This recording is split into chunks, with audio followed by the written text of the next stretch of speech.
하나님 말씀 스가랴서 12장 7절부터 14절 말씀까지 우리 함께 다 일어서셔서 말씀 봉독합니다. 여호와가 먼저 유다 장막을 구원하리니 이는 다윗의 집의 영광과 예루살렘의 주님의 영광이 유다보다 더하지 못하게 하려 함이니라. 그날에 여호와가 예루살렘 주민을 보호하리니 그 중에 약한 자가 그날에는 다윗 같겠고 다윗의 족속은 하나님 같고 우리 앞에 있는 여호와의 사자가 될 것이라.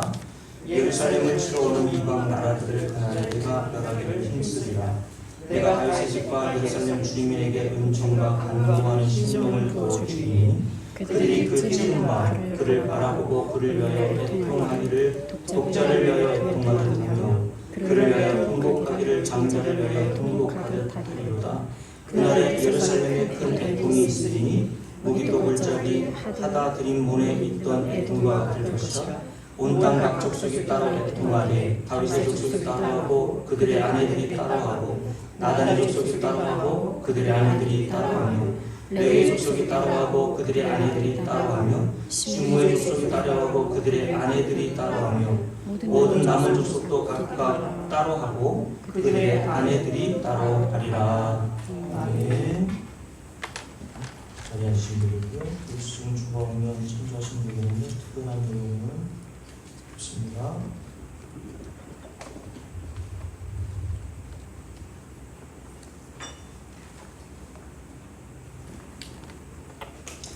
하나님 말씀 증거하도록 합니다. 우리는 지난 몇 주일 동안 예레미야 17장 9절의 말씀을 중심으로 모든 인간의 마음은 남녀노소, 빈부귀천, 목사와 평신도, 아브라함 같은 유대인들이 존경하는 성경의 모든 인물이나 할 것 없이 하박국 선지자가 하박국서 1장 13절에서 말씀하고 있듯이 조그마한 죄와 악을 참아보지 못하실 정도로 눈이 정결하신 거룩하신 하나님 앞에서는 모든 인간은 심히 만물보다 부패하고 더럽고 역겨운 상태로서 하나님 나라에 들어갈 엄두도 못 낼 상태임을 알게 되었습니다. 그래서 우리가 지난주에 함께 살펴보았던 에스겔서 15장에서 이러한 부패한 인간의 모형으로 등장하는 이스라엘 백성들을 향해 우리 하나님께서 에스겔 선지자를 통해 포도나무로 비유하시며 하신 말씀이 무엇입니까?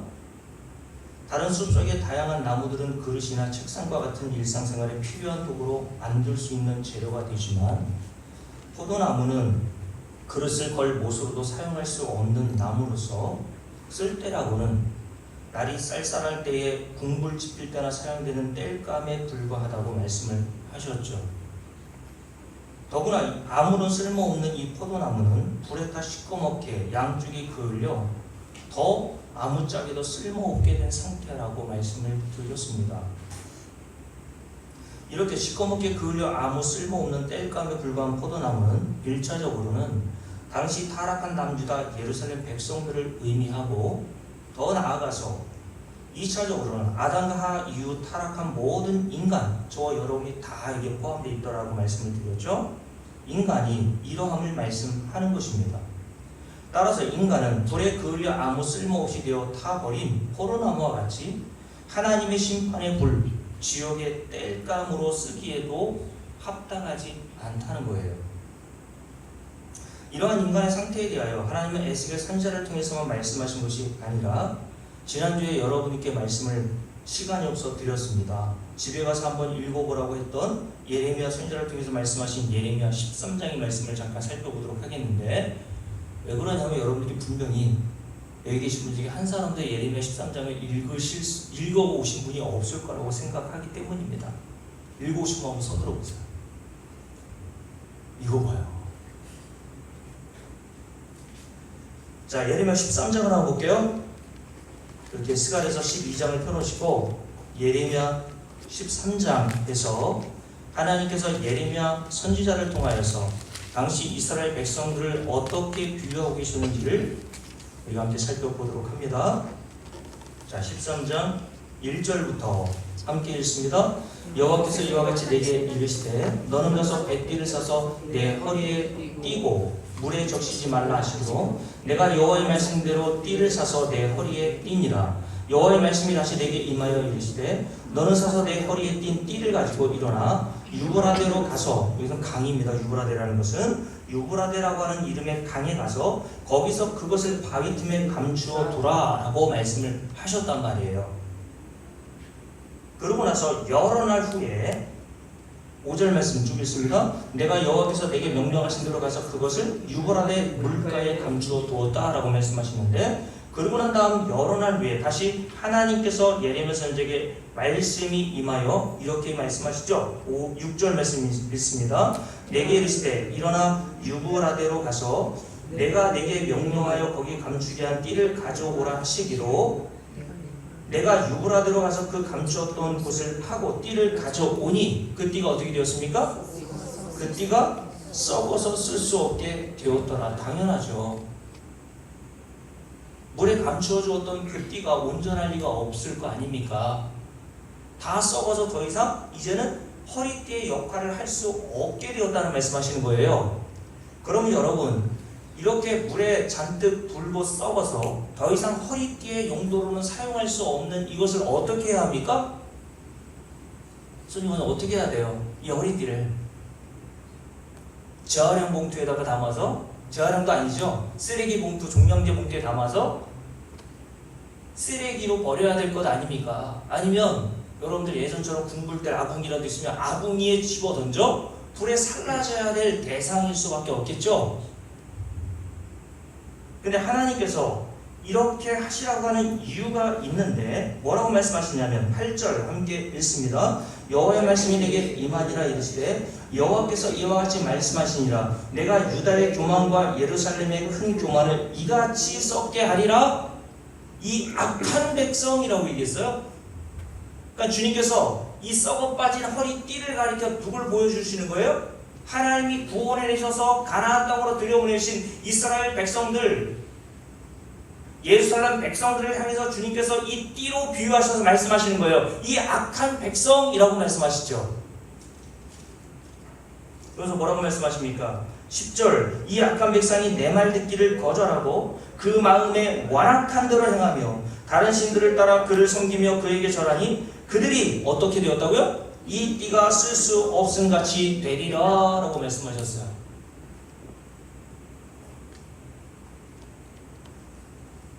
쓸 수 없게 된 이 띠가 1차적으로는 이 당시에 예레미야를 통해서 증거하라고 하셨던 말씀을 듣는 유다 백성일 뿐만 아니라 2차적으로는 아담과 하와 이후에 태어난 모든 인간 저와 여러분을 가르쳐 말씀하고 있다는 거예요.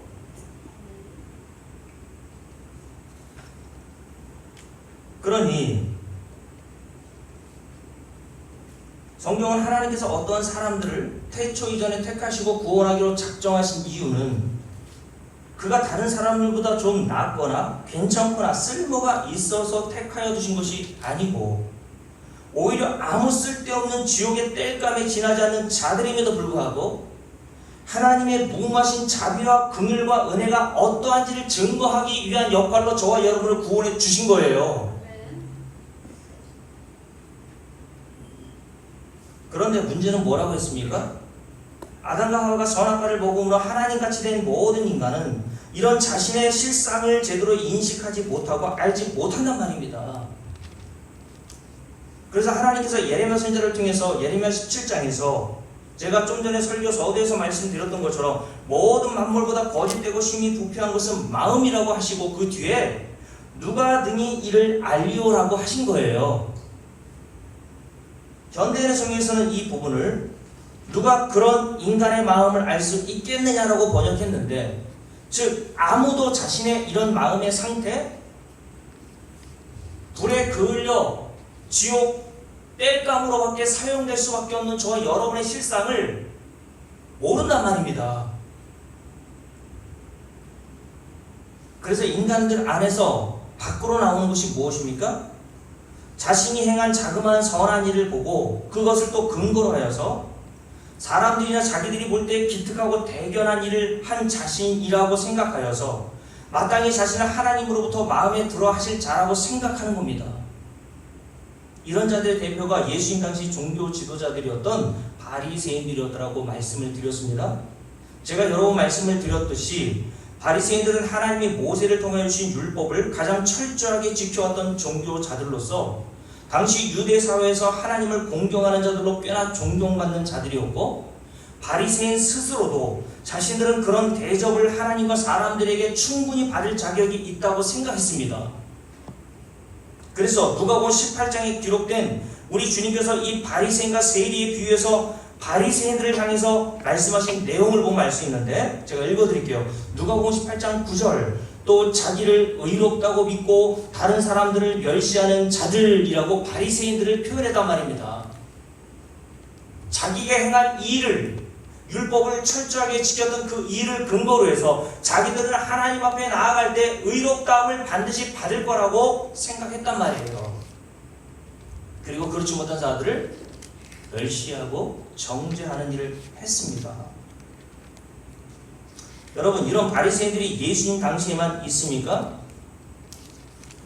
요즘은 약간 좀 덜해지긴 했지만 몇 년 전까지만 해도 교회들마다 선교한다는 명목으로 가까운 캄보디아, 필리핀, 라오스, 동남아시아 같은 해외에 가서 우물도 파주고 과자와 선물들을 나눠주고 온 일들을 많이 했죠. 그것 자체가 잘못됐다고 하는 얘기는 아니에요. 왜냐하면 우리 교회에서도 지난 몇 년 전에 필리핀도 가고 캄보디아도 방문하여 갔다 온 적이 있거든요. 제가 아는 어떤 믿음 좋은 권사님 한 분은, 우리 교회 말고 제가 아는 믿음이 좋다라고 평가되고 교회에서도 칭찬만 한 권사님은 나이가 드셔서 자신이 그동안 평생 모았던 거금 5천만 원을 들여서 해외 현지에 교회가 없는 것을 아시고 거기에 기념교회를 세우시기도 하셨습니다. 잘하는 일이시죠. 그런데 여러분, 이렇게 해외 선교를 나가거나 기념교회를 세우면 이런 일을 행한 사람들 안에는 어떤 마음이 듭니까? 그런 자신을 대견하고 기특하게 생각하며 하나님의 일에 작은 보탬이라도 되었다는 생각에 자랑하고 싶은 마음이 있게 되는 것이죠.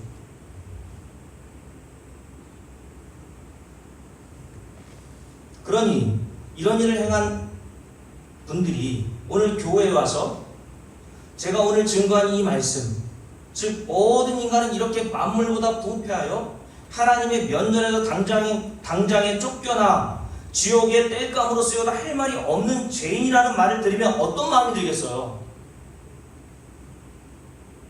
굳이 교회를 다니지 않는 자라가 할지라도 나름대로 선하게 살아 주변에서 괜찮은 사람이라는 평가를 듣는 사람도 동일한 마음이 들 겁니다. 드러내놓고 항의하거나 부인을 하지 못한다 하더라도 이렇게 생각하죠. 내가 지옥의 땔감에 불과할 정도는 아니냐. 그렇잖아요.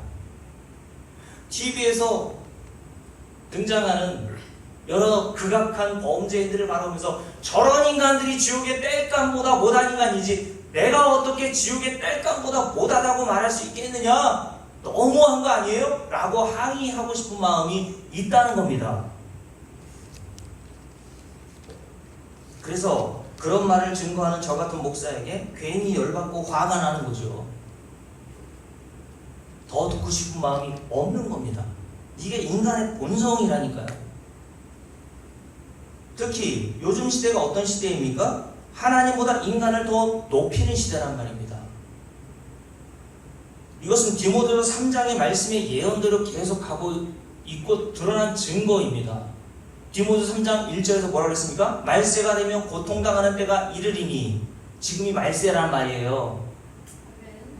예수님이 하늘로 승천하시고 난 다음부터 예수님이 재림하실 때까지가 말세라고 보면 돼요.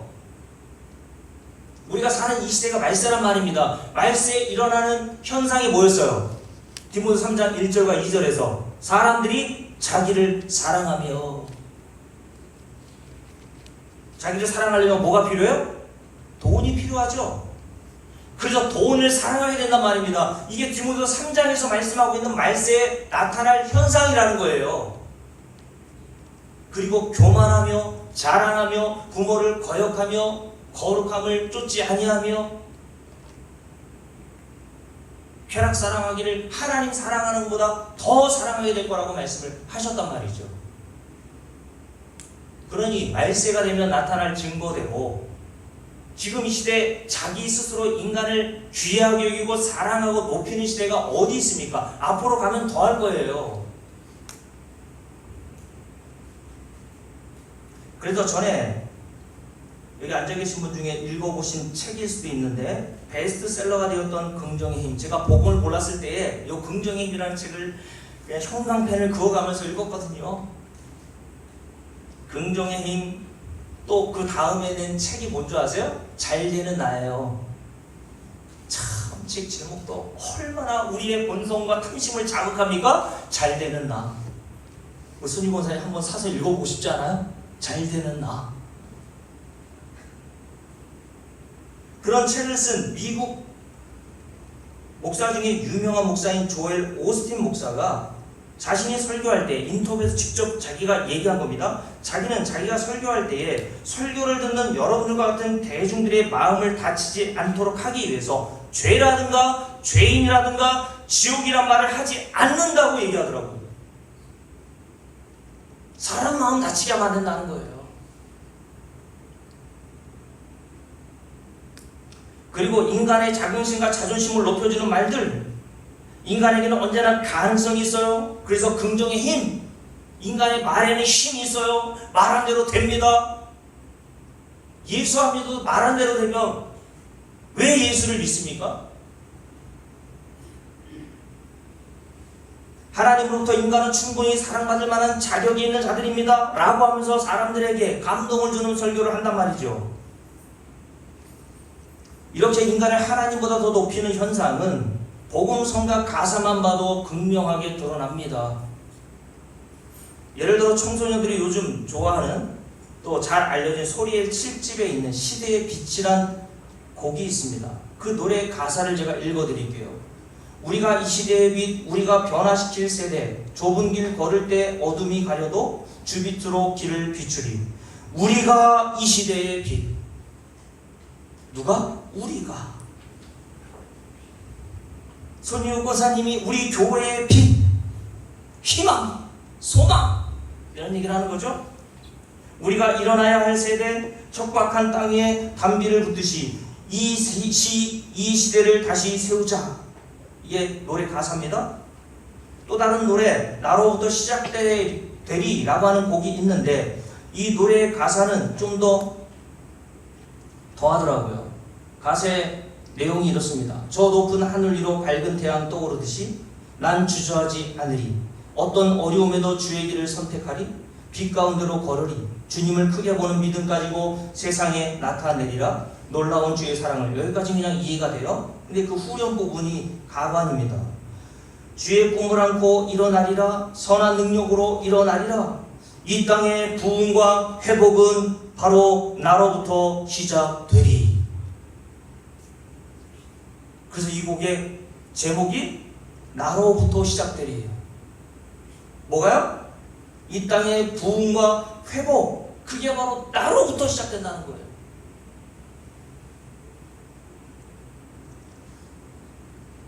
여러분, 과연 이 땅의 교회의 부흥과 회복, 인간인 저와 여러분의 구원이 우리 손에 달려 있습니까?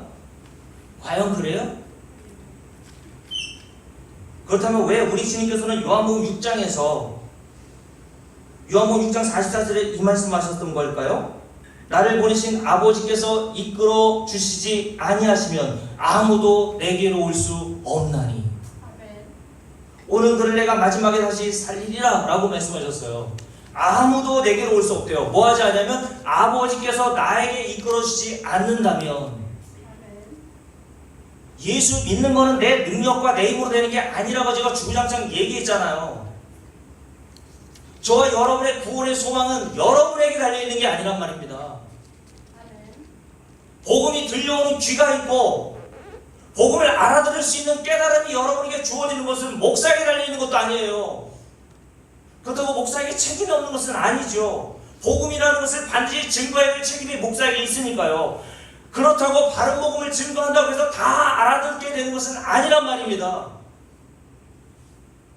제가 제자학교에 10년, 온 지 10년이 돼 있지 않습니까? 10년 동안 제가 증거하는 복음을 여러분들이 들었다고 해서 다 알아듣는 거예요? 오히려 3개월, 1년도 안 된 분이 복음을 알아듣는 경우가 있더라고요. 10년, 아니 20년, 30년이 돼도요. 그 기간에 비례해서 우리의 믿음이 자라나고 복음을 깨닫게 되는 게 아니란 말입니다. 아무도 하나님께서 우리를 이끌어주시지 않으면 예수를 믿을 수 없어요. 목사 자식이라도 안 되는 겁니다.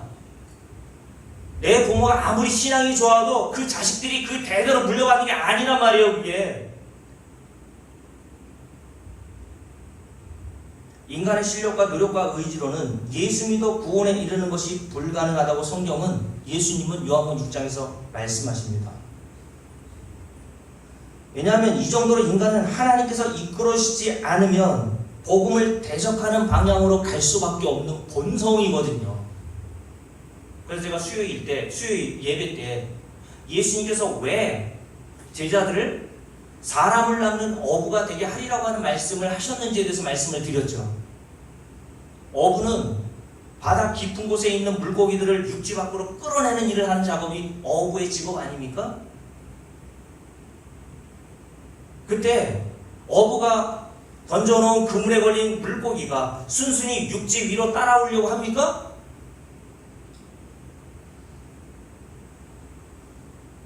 그 그물에서 뛰쳐나가기 위해서 사생결단의 노력으로 꼬리에 힘을 빌어 열심히 헤엄쳐서 다시 육지가 아닌 바다 속으로 들어가려고 하는 본성이 있잖아요. 그게 인간의 본성이란 말입니다. 그래서 주님께서 이런 물고기들, 저주의 바다에서 헤엄치고 저주의 바다인들도 모르고 있는 저와 같은, 여러분과 같은 물고기들을 다 이끌어내셔서 하나님의 나라로 끌고 들어가시는 거예요. 이게 구원이란 말입니다, 여러분. 아버지께서 이렇게 이끌어내시지 않으면 인간은 하나님 나라 들어갈 마음이 없다니까요. 그래서 이 땅의 부흥과 회복, 우리의 구원과 영생은 인간인 저와 여러분으로부터 시작되어 끝나는 것이 아니라 하나님과 그의 아들 예수 그리스도로부터 시작되고 끝나는 겁니다. 그게 복음인 거예요. 제가 아는 공주의 어떤 교회를 보니까 비석처럼 생긴 큰 돌을 교회 정면에 세워놨는데 그 돌 위에다 당신은 하나님의 희망이라고 적어놨더라고요. 정말 그래요? 인간이 하나님의 희망이 될 수 있나요? 무슨 희망이 됩니까, 인간이? 에스겔서 15장, 예레미야 13장, 하나님께서 예레미야 선지자와 에스겔 선지자를 통해서 그 당시 남유다 백성들을 향해서 주신 말씀을 여러분들이 읽었다면, 그게 바로 나라고 여긴다면 우리가 어떻게 하나님의 희망과 소망이 됩니까?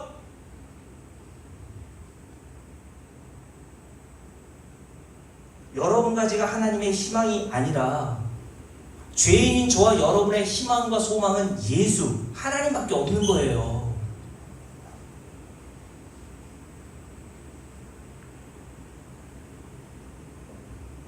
그러니 요즘 복음성가라고 하여 유행하는 노래 가사들을 보면 도무지 복음을 담아놓은 노래라고 할 수 없는 하나님처럼 된 인간의 사고방식을 반영해주는 노래들이 참 많아요. 하나님은 온데간데 없고 혹 하나님의 이름 예수 그리스도와 십자가와 같은 단어들이 가끔 노래 가사에 등장하긴 하지만 주인공인 인간을 장식해주는 조연에 불과한 역할로 하나님을 묘사하는 겁니다. 그래서 로마서 1장에 보면 하나님과 같이 되어버린 인간의 본성에서 나오는 것에 대해서 이렇게 바울이 얘기를 했어요. 제가 읽어드릴 테니까 찾아보지 마세요.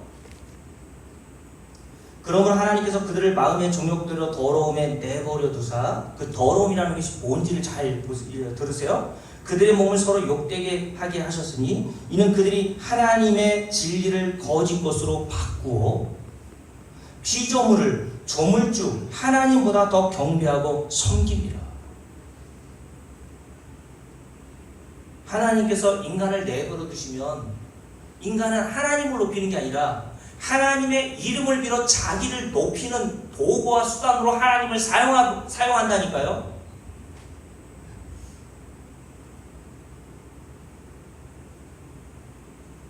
그러니 여러분, 이런 인간의 실상, 즉 하나님 앞에서 만물보다 부패하고 더럽고 역겨운 죄인이라는 사실을 폭로하는 이런 복음이 인간의 본성상 달가울 리가 없는 겁니다.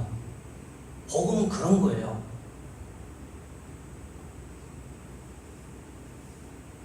그래서 에베소 6장 19절에서 바울이 에베소 교회 성도들에게 자기를 위해서 기도해달라고 요청하면서 이렇게 요구했습니다. 나를 위하여 구할 것은 자기를 위해서 기도해달래요. 목사가 여러분을 위해서 기도해달라는 내용과 똑같은 건데, 무엇을 구해달라고 기도해달라고 하냐 하면, 내게 말씀을 주사 나로 입을 열어 복음의 비밀을 담대히 알리게 하옵소서. 담대히. 이렇게 기도해달라고 하면서 이 일을 위하여 내가 쇠사슬의 메인 사신이 되었다고 얘기했어요. 복음을 증거했더니 사람들이 자기를 쇠사슬로 묶고 감옥에 쳐놓더라는 거예요.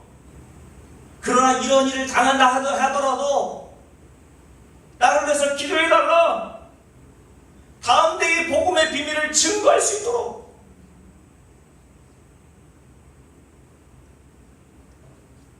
그래서 이렇게 얘기했습니다. 이 일을 위하여 내가 쇠사슬의 메인 사신이 된 것은 나로 이 일에 당연히 할 말을, 사도로서 당연히 이 말을 해야 되는데 사람들이 듣기 싫어하는 말이기 때문에 담대하게 하게 하려 함이시라 라고 얘기했어요. 담대하다라는 말을 2번이나 사용했단 말입니다. 복음을 증거하려면 담대함이 필요하다는 거예요. 여러분, 남을 칭찬하고 남을 띄워주고 높이는 말은 누구나 다 할 수 있는 겁니다. 그렇잖아요?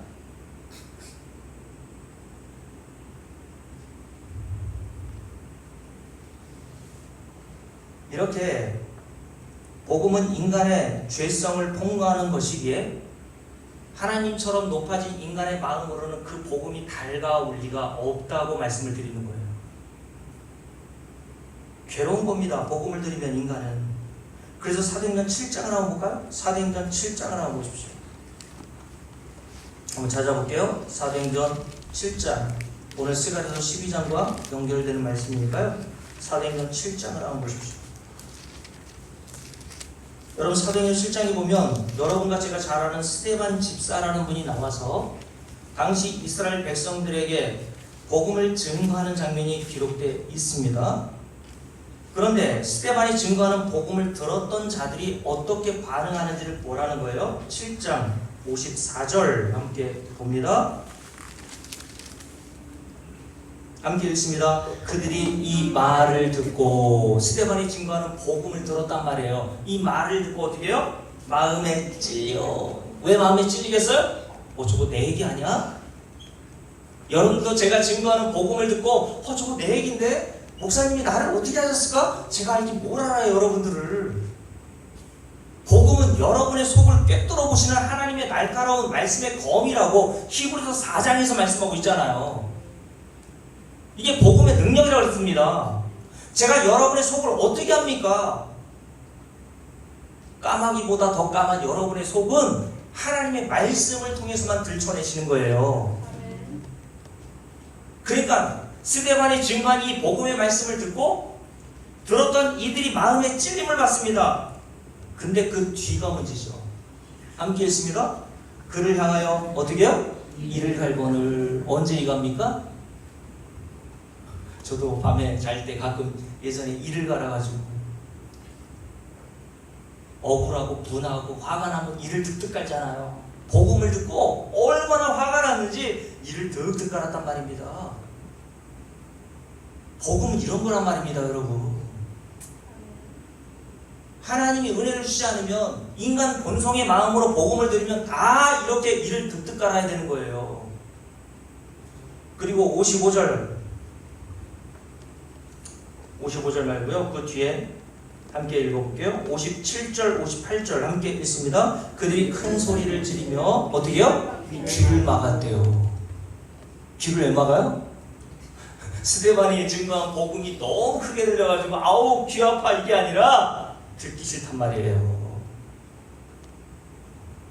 복음은 듣기 싫은 겁니다. 그것도 저처럼 1시간 동안 얘기해 보세요.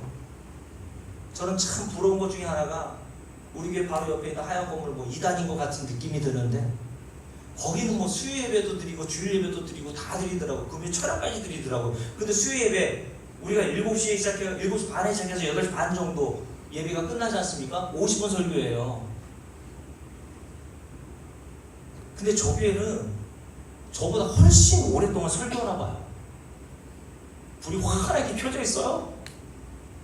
여러분 이단들의 설교를 보세요. 이초성 목사나 이런 설교를 듣는 사람들은요, 여러분들보다 훨씬 불편한 그 의자에 앉아가지고 체육관에 앉아가지고요 2시간 이상씩 설교를 듣습니다. 그런데 복음은 어떻다고요? 귀를 막을 정도로 듣기 싫어하는 거니까. 그러면서 57절 함께 했습니다. 그들이 큰 소리를 지르며 귀를 막고 일제히 그에게 달려들어 어떻게 해요? 성 밖으로 내치고 돌로 칠세. 증인들이 옷을 벗겨 사울이라는 청년의 발 앞에 두니라. 이렇게 하고 59절 그들이 돌로 스데반을 치니 스데반이 부르짖어 이르되 주 예수여 내 영혼을 받으소서 하고 무릎을 꿇고 크게 불러 이르되 주여 이 죄를 그들에게 돌리지 마옵소서. 이 말을 하고 어떻게 했어요? 자니라. 죽었단 말입니다. 뭐 하다가? 선임고사님? 도둑질 하다가? 복음 증거하다가 돌에 맞아 죽었단 말이에요. 누구에게? 하나님을 잘 섬기고 있었던 유대인들, 스스로 그렇게 생각하고 있었던 하나님의 말씀을 어렸을 때부터 배웠던 바리새인과 서기관과 종교 지도자들이 얘 돌에 맞아 죽었단 말입니다. 그러니 복음이라는 거는요, 신앙생활 잘 못하는 사람이 들으면 그냥 알지도 못하니까 잘 알지도 왜 그게 뭔 줄도 몰라요. 그러니까 그냥 그런가 보다 하는데요, 복음은 누가 제일 싫어할 수 있는 가능성이 있는 줄 아세요? 신앙생활 오래 한 사람들, 뭔가 좀 안다고 생각하는 사람들.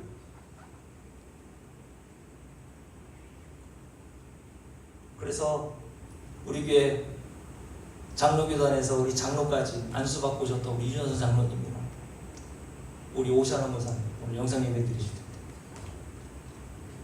찌들어 있었던 그 성경적인 어떤 잘못된 가치관을 가지고 우리 교회 와서 제 설교 들으니 몇 년 동안 얼마나 괴로우셨겠어요. 그래서 장로님이 나중에 저한테 복음을 깨닫기 전에, 복음을 깨닫고 나서 복음을 깨닫기 전에 자기 상태를 얘기하시는데, 목사님 많이 고민했다는 거예요. 이 교회를 떠나야 되나? 왜 내가 전에 배웠던 것과는 다를까? 그런데 복음을 들으면 들을수록 복음이 진짜 복음으로 들리더라는 거예요. 그래서 우리 교회에서 오랫동안 신앙생활 하시고 열심히 예수 믿다가 하나님 나라 가신 겁니다. 그게 복 아니에요, 여러분?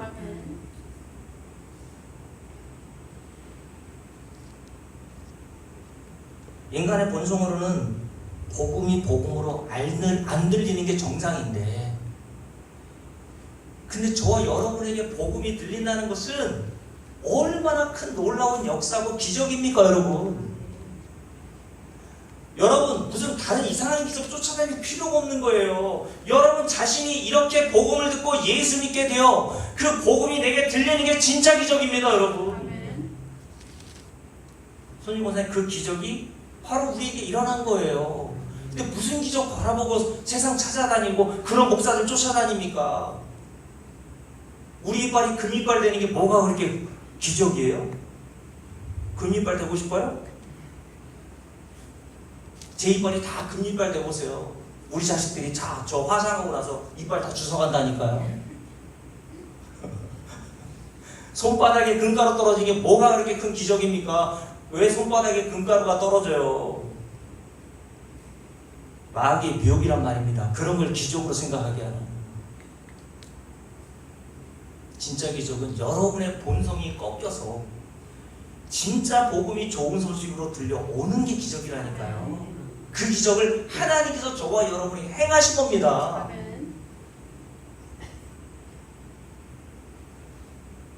여러분, 왜 스데반 집사가 증거하는 복음을 듣고도 복음으로 여기지 않았을까요? 스데반 집사가 뭘 얘기했어요? 어떤 말을 증거했습니까? 다 읽기에는 너무나 많은 내용이죠. 그죠? 7장 1절부터 쭉 다 읽어야 되니까 핵심적인 내용만 보자고요. 결국 스데반 집사가 말하고 싶은 것은 뭡니까? 모든 성경은 예수 그리스도를 증거하고 있다고 얘기했잖아요. 스데반도 똑같은 얘기를 합니다. 그러면서 결론으로 이렇게 얘기하죠. 함께 읽습니다. 51절 볼게요. 함께 읽습니다. 목이 곱고 마음과 귀에 할례를 받지 못한 사람들아. 목이 곱고 마음과 귀에 할례 받지 못한 사람들이라고 얘기했어요.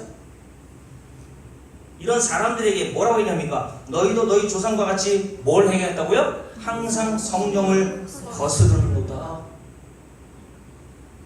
성령을 거스르는 게 뭡니까?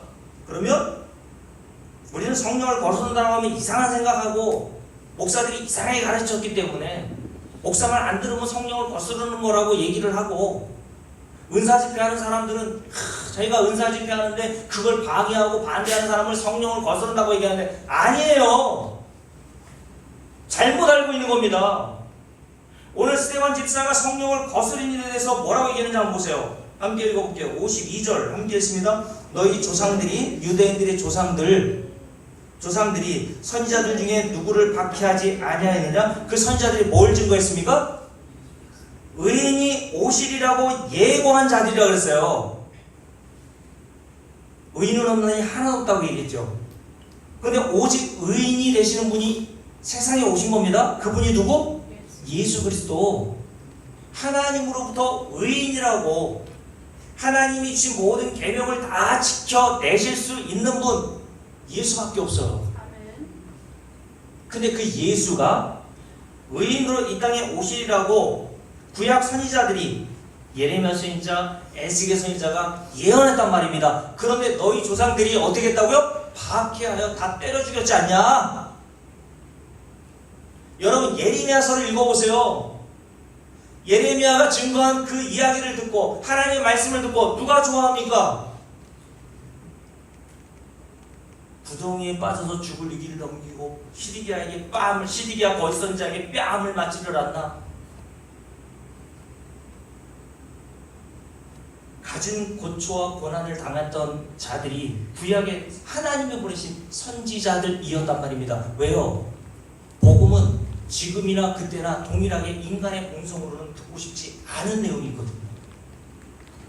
예레미야가 뭘 증거했습니까? 거짓 선지자들은 우리는 안 망해, 괜찮아, 예루살렘에 성전이 있는데 우리가 어떻게 망하냐 라고 생각했어요. 지금으로 말하면 야, 너희 아버지가 목사니까 너 신앙생활 몇 년 했잖아, 교회 건축 얼마나 했잖아, 그런 것들을 가지고 야, 그러니까 너는 구원받을 거야 라고 하는 안심을 주는 겁니다. 그러나 예레미야 선지자는 뭐라고 했습니까? 하나님의 성전이라, 하나님의 성전이라, 하나님의 성전이라 3번이나 하는 그들의 거짓말을 믿지 말아라.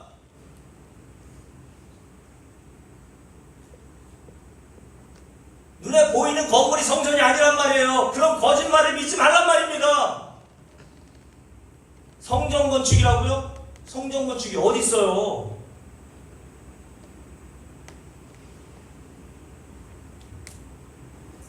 그리고 거짓 선지자들이 뭐라고 했습니까? 결국 예레미야가 증거한 대로 하나님의 심판을 받아 바벨론 포로로 끌려갔죠? 그런 말을 들어야 될 거 아닙니까? 예레미야 선지자가 증거하는 말씀과 이루어졌습니까? 근데 인간의 마음은 완악해서 안 듣는단 말이에요. 그리고 거짓 선지자들의 말을 듣죠. 왜요? 거짓 선지자들은 듣기 좋은 말을 들려주거든요. 그때 거짓 선지자들이 유다 백성들에게 한 말이 뭡니까? 2년이면 돌아올 거야. 바벨론 포로 생활 2년이면 끝내고 다시 고향 땅으로 돌아올 때니까 2년만 참고 견뎌. 그때 하나님의 선지자였던 예레미야 선지자는 뭐라고 증거했습니까? 아니야, 그거 아니야. 몇 년 동안 바벨론 포로로 끌려갔다 돌아오게 될 거라고요? 70년. 손유고사님, 누구 말이 더 듣기 좋아요? 2년만 고생해? 아니면 손유고사님의 너 평생 고생할 거야?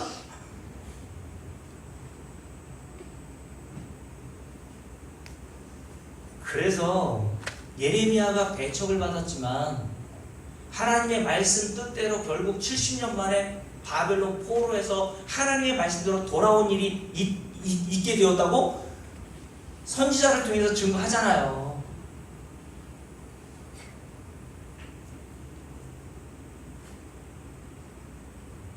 그러니 여러분, 구약 선지자들, 예레미야, 에스겔 선지자들, 예수 그리스도가 오시리라고 예고한 자들, 그러니까 구약의 모든 선지자들은 누굴 증거하고 있었다는 거예요, 선지자님?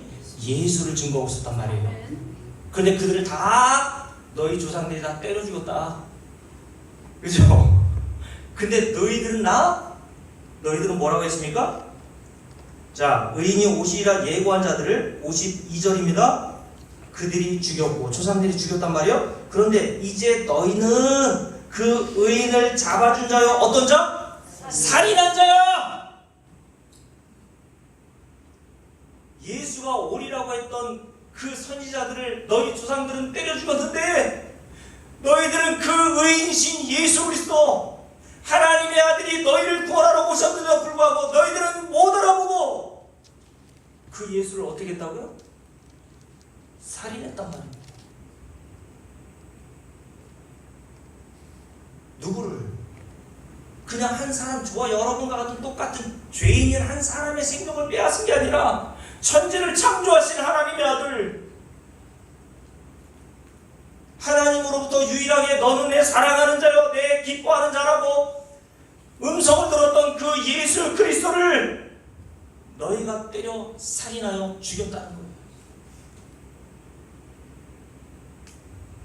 이게 복음의 시작입니다. 이게 저와 여러분이 한 일이라는 거예요, 지금. 근데 우리는 이런 자라는 사실을 몰라요. 누가 능히 이를 알리요?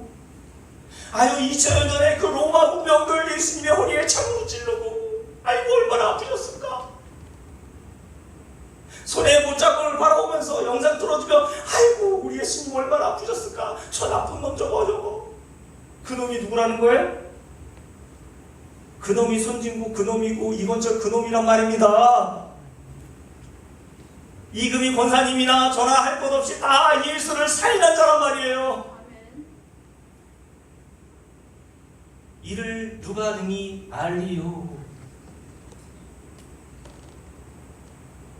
내가 언제 그랬어요? 2000년 전에 나 없었는데 내가 언제 그랬어요? 라고 항의한단 말이에요. 인간. 여러분들은 그 당시에 2000년 전에 있었으면 더 할 사람들이라니까요. 저와 여러분은.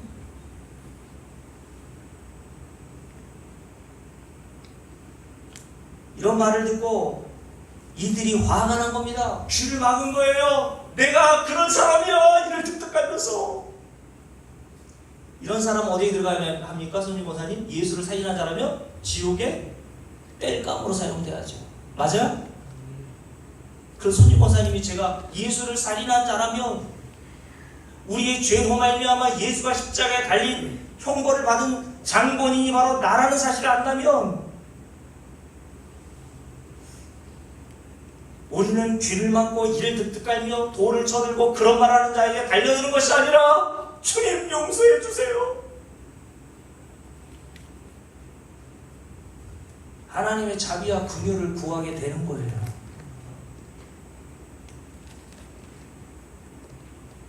그런데 여러분, 이런 자들이 교회 안에 몇이나 됩니까? 오늘 이 말씀을 듣고 이게 바로 납니다, 주님. 황선우 사모님 정말 자신을 그렇게 생각하세요?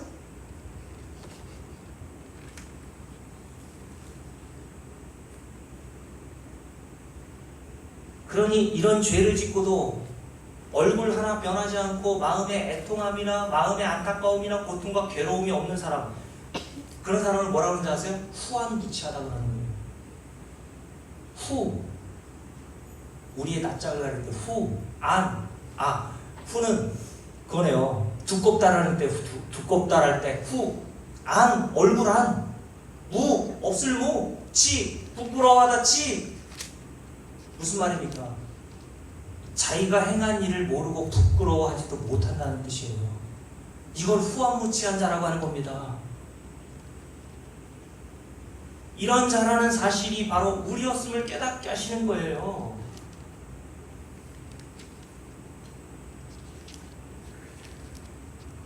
여러분, 이때 스데반이 어떤 상태인지 한번 보세요. 7장 55절 함께 읽습니다.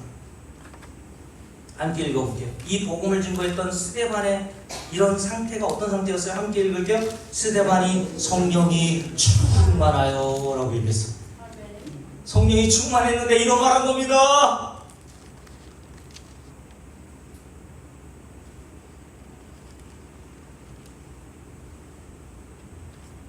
성령이 충만하여 하늘을 우러러 주목하여 하나님의 영광과 및 예수께서 하나님 우편에 서신 것을 보고 말하되, 보라, 하늘이 열리고 인자는 예수 그리스도시죠? 하나님 우편에 서신 것을 보노라. 무슨 말입니까? 너희들이 때려 죽인 예수가 지금 하나님의 아들로서 하나님 우편에 앉아서 심판날, 재림할 날을 준비하고 계시다고 말씀한 거예요. 그러니까 열받잖아요.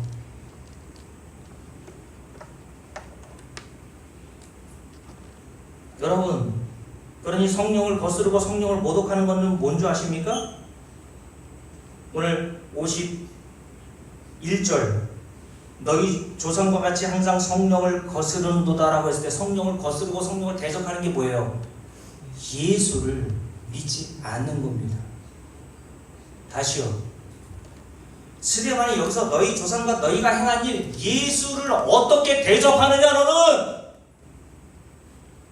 예수를 믿지 않는 사람이 교회 안에 어디 있습니까? 그런데 예수를 믿는다고 하는 사람들이 예수를 같이 않게, 예수를 쓰레기 취급하며 예수를 소홀하게 여긴단 말이에요.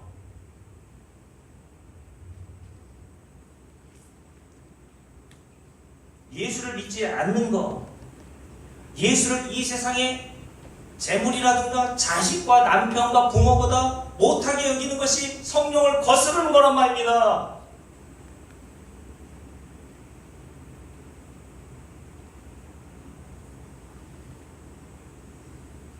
그래서 주님께서 마태복음 12장에서 이런 말씀하신 거죠. 제가 읽어드릴게요. 12장 31절 32절입니다. 그러므로 내가 너에게 이르노니 사람에 대한 모든 죄와 모독은 다 사하심을 얻되, 그러나 성령을 모독하는 것은 사하심을 얻지 못하겠고,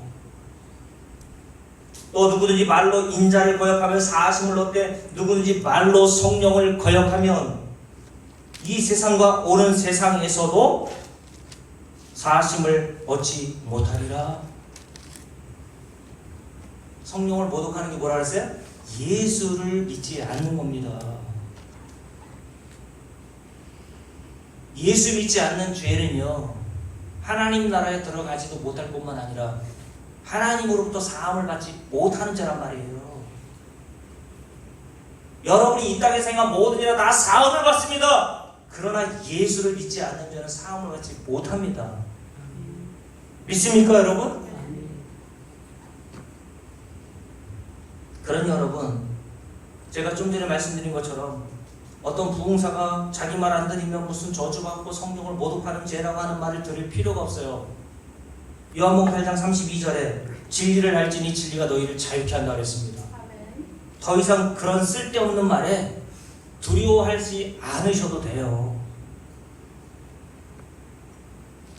자, 그러니 성령이 임하여 자신이 그동안 예수 그리스도에게 행한 죄를, 여러분들이 예수를 이 세상의 어떤 것보다 보배와 복을 여기지 못하고 이 세상에 눈에 보이는 것들을 더 가치게 여긴 그 죄에 대해서 여러분들이 성령이 임하면 깨닫게 되어 뭐가 나오는 줄 아세요?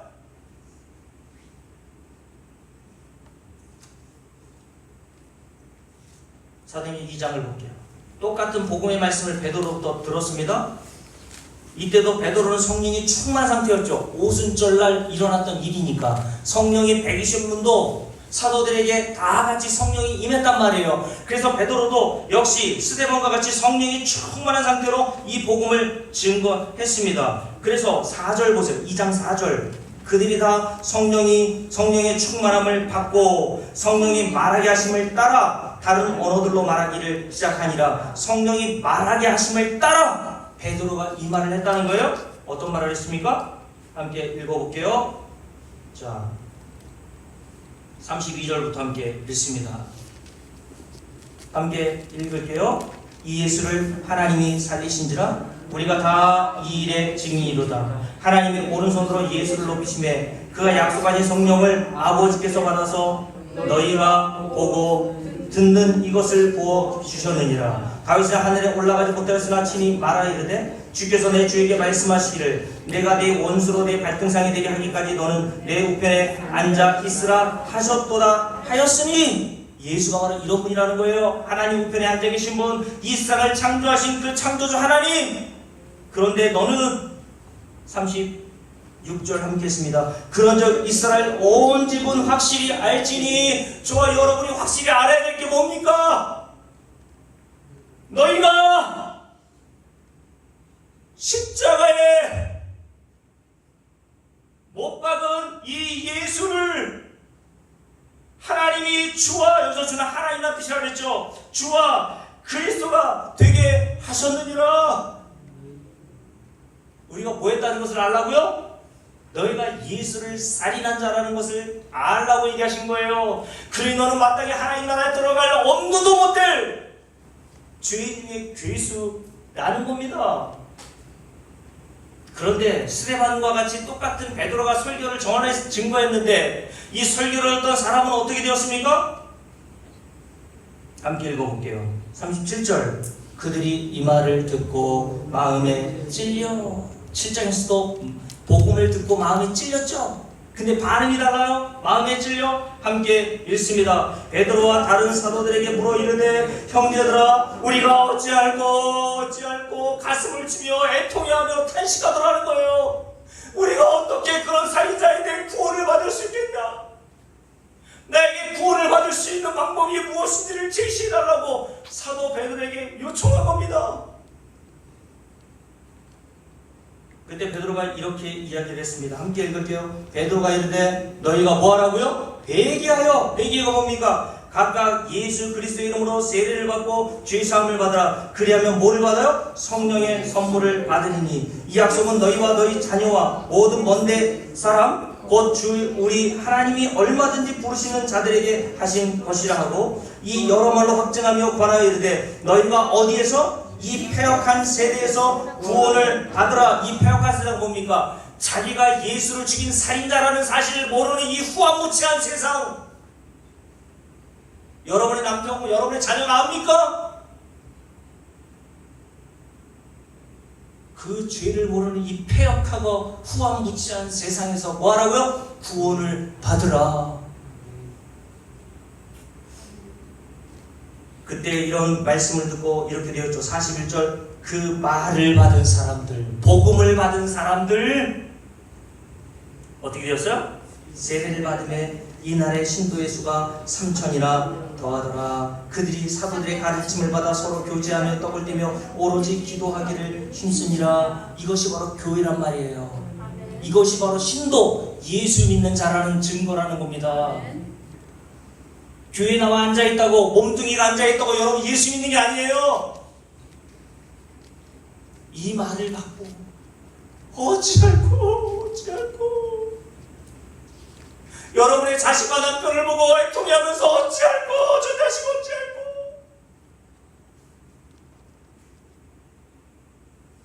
예수 믿지 않는 걸로 애통해하는 겁니다. 여러분에게 이런 애통이 있어요? 여러분에게 이런 탄식이 있습니까? 여러분 자신 안에서 나오는 죄로 말미암아 눈물 흘리고 슬퍼한 적이 있나요? 제가 좀 전에 말씀드렸던 것처럼 입으로는 예수보다 더 귀한 것이 없다고 말하면서도 내 삶에서는 여전히 내 자식이 더 귀하고 이 세상 재물과 재산을 더 귀하게 여기는 여러분 자신의 그 죄성을 바라보면서 어찌할 거라니 그런 탄식이 나오냐고요. 한 번도 이걸 경험해 보셨다면 예수 믿는 거 아니에요.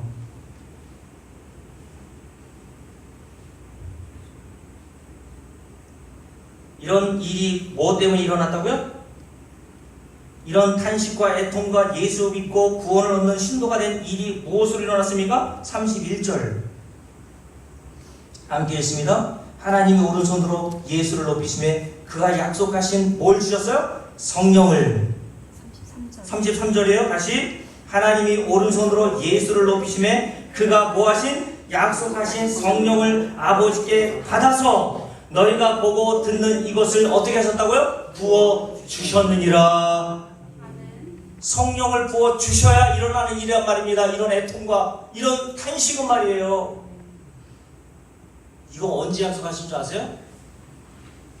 오늘 본문 볼게요. 스가랴 12장을 보세요. 구약 선지자였던 스가랴서에서 하나님께서 이렇게 약속하셨단 말이에요. 자, 우리가 7절부터 함께 읽었죠. 7절 함께 읽습니다. 여호와가 먼저 유다 장막을 어떻게 하시리니? 구원하리니. 구원받은 성도들 여기 나온단 말이에요. 뭐가 나옵니까? 10절 말씀 함께 봅니다. 함께 읽습니다. 내가 다윗의 집과 예루살렘 주민에게 뭘 주겠다고요? 은총과 간구하는 심령을 부어 주리니. 이게 성령이란 말입니다. 하나님의 은혜를 구하는 영. 공동번역이나 세번역 성경에서는 이 본문을 이렇게 번역했어요. 하나님의 은혜를 구하는 영, 용서를 구하는 영. 용서를 구하다는 뭐가 전제되어야 됩니까? 죄가 전제되어야 되는 거 아니에요. 죄를 지은 죄인 줄 알아야 용서를 구하죠. 근데 하나님께서 후한무치한 이 세상, 죄를 짓고도 예수를 살인하고도 살인한 자로 여기지 않는 이 세상에 대하여 하나님께서 택하신 자들을 구원하시려고 뭘 주세요, 손님 권사님? 오늘 말씀에 기록된 대로 어떤 영을 주신다고요? 은총과 간구하는 용서를 비는 성령을 어떻게 하시겠다고요? 부어 주리니. 그럼 어떻게 돼요? 그들이 그 찌른 바 그를 바라보고 그를 위하여 애통하기를 독자를 위하여 애통하듯 하며 그를 위하여 통곡하기를 장자를 위하여 통곡하듯 하리로다. 그들이 찌른 바 그를 바라보고 누굴 찔렀습니까? 하나님의 아들 예수 그리스도를 십자가로 찔러 세 개의 못으로 그 손과 발을 찔러 살인하게 된 자기를 바라보면서 어떻게 한다고요? 애통한다고 되어 있죠. 그를 위하여 애통하기를. 근데 어떤 방식으로 애통합니까? 어느 정도로 애통해요? 독자를 위하여 애통하듯 하며. 무슨 말입니까? 이 세상에서 가장 큰 슬픔은 부모가 자식을 잃는 슬픔이 아닙니까, 여러분? 마치 부모가 자기 하나밖에 없는 독자를 잃은 애통함을 가지고 슬퍼하고 탄식하는 것처럼 자기가 예수 그리스도에게 행한 그 죄에 대하여 이렇게 애통한단 말이에요. 여러분, 이런 애통이 있나요? 이런 애통 언제 나온다고요? 하나님께서 성령을 부어주셔야 나오는 겁니다. 하나님께서 성령으로 이런 애통하는 영, 용서를 비는 영, 은혜를 구하는 영인 성령을 부어주시면 자기의 죄성을 발견하고 만물보다 부패하고 더러운 보배요 보물이신 예수 그리스도보다 내 자식을 더 귀하게 여기는 자신의 죄성을 발견하고 애통한단 말이에요. 이런 자들이 어떤 자들이라고요? 구원받은 자들입니다, 여러분. 하나님 앞에 나아갈 때 얼굴 들 길이 없다는 사실을 아는 거예요. 전에는 낯짝이 너무 두꺼워서 자기가 하나님의 아들을 살해한 죄인임에도 불구하고 후한무치했던 자였는데 성령을 통해서 자기의 죄를 깨닫게 돼요. 자기의 죄를 용서를 구하는, 용서를 구하면 예수 믿는 걸 얘기하는 거예요. 예수를 믿는 자리로 나아간단 말이에요. 그래서 여러분, 마태복음 5장에 주님께서 이런 말씀하셨죠. 어떤 자가 복이 있다고요? 애통하는 자는 복이 있나니 저희가 위로를 받을 것이다. 내가 이런 죄인임을 깨닫는, 그래서 애통하는 자들에게 하나님께서 위로를 주신단 말이에요. 어떤 위로? 예수 그리스도를 믿음으로 말미암아 구원을 얻게 되는 위로를 주신단 말입니다. 그러나 그런 애통이 없는 자들, 교회 나와서도 내가 뭔 죄를 행했길래 지옥의 땔감에 불과하다고 얘기하시는 거야 라고 말하는 그런 자들에게는요, 하나님이 주신 말씀이 있어요. 누가복음 6장을 보실게요. 마지막으로 누가복음 6장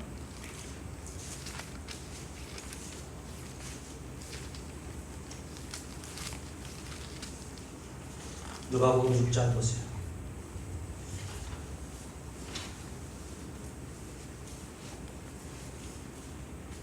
다 보셨죠? 함께 읽겠는데요. 자, 20절부터 함께 주겠습니다. 예수께서 눈을 들어 제자들을 보시고 이르시되 너희 가난한 자는 복이 있나니 하나님의 나라가 너희 것이며, 내게 아무것도 없다는 것, 의지할 것은 예수밖에 없다는 자들은 복이 있다고 얘기하신 거예요. 21절 지금 그렇게 줄인 자는 복이 있나니 너희가 배부름을 얻을 것이며, 줄을 보세요. 지금 우는 자는 복이 있나니 너희가 웃을 것이며. 할렐루야.